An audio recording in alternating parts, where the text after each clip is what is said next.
Evian 17ème est privé de joueurs importants pour affronter Lille. Rabiot suspendu, Khalifa et Jacare Diakone sont blessés.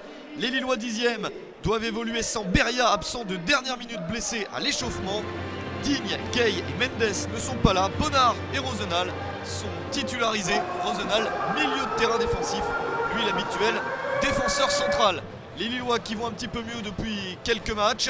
Sur 3 matchs sans défaite, dont 2 victoires et une qualification pour les quarts de finale de la Coupe de la Ligue 1-0 contre Toulouse. Mais c'était une victoire après prolongation. Les Lillois sont peut-être un peu fatigués à Evian d'en profiter. Des joueurs d'Evian qui commencent de manière musclée avec ce tacle. Les hommes de Pascal Dupraz ont envie de mettre du rythme. Les joueurs de Lille sont pourtant les plus inspirés avec Dimitri Payet sur le côté gauche. Le centre de l'extérieur du pied, la reprise de la tête signée Nolan Roux. C'est l'ouverture du score à 5 minutes de la mi-temps. 3e but de la saison pour Nolan Roux qui commence à retrouver le chemin défilé. La confiance qui vient avec ce type de but fait beaucoup de bien à l'ancien Brestois, et Lille se retrouve en tête 1-0 à l'extérieur. Rudy Garcia sait que sa formation doit insister, que la victoire est encore loin d'être acquise. La preuve avec cette frappe de Yannick Sagbo et la parade de Mickaël Landreau qui n'avait rien eu à faire depuis le début du match. Mais Evian a parfois montré beaucoup de réalisme.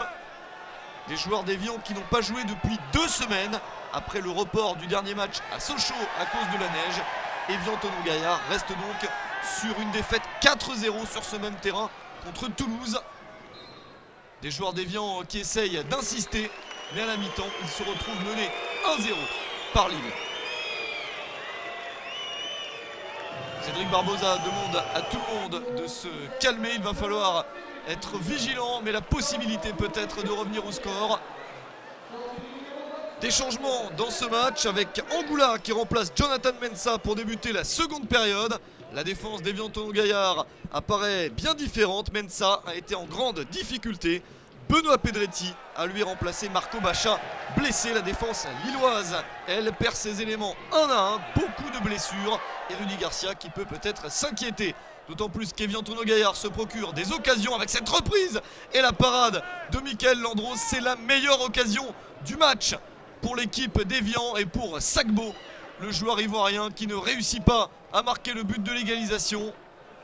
Pascal Dupraz y croit, il y a trop peu d'occasions pour son équipe et le réalisme n'est pas là. Les Lillois, eux, sont bien positionnés et vont peut-être se procurer une nouvelle opportunité avec Laurent Bonnard pour ce centre en retrait. Florent Balmont qui frappe, superbe but pour le milieu de terrain lillois. Juste après l'heure de jeu, ça fait 2-0 pour le LOSC et c'est le premier but de la saison pour Florent Balmont.